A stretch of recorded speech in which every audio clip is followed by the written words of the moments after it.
Welcome to Penrose Learning, where we make understanding easy. You start by securing the essentials. Find a loom station or craft a spindle immediately, because those convert raw wool into usable thread.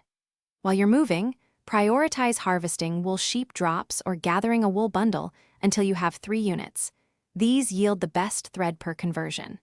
Make sure to carry about 100 wood and 20 fiber to build or repair the station. Without the crafting parts, you'll stall early in the process. Once done with setup, open the loom or spindle UI and insert your wool pieces. The interface shows conversion rates and time. Convert single wool for steady thread, or wait and combine 3 wool at once for improved yields. This is why collecting extras helps. Make sure to activate crafting buffs or nearby recipe modifiers, since they increase output and reduce time. Monitor the progress bar. You can queue additional batches, so when batches finish, collect the wool thread directly from the station and stash it in a chest or your inventory to avoid loss.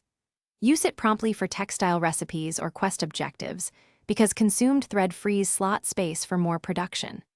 If conversion glitches or you see no output, relog or re-enter the area, re-equip the loom or spindle, and double-check you have the required resource counts. Most issues are missing parts or temporary server sync problems. Thanks for watching. If this was helpful, leave a like and consider subscribing. See you next time.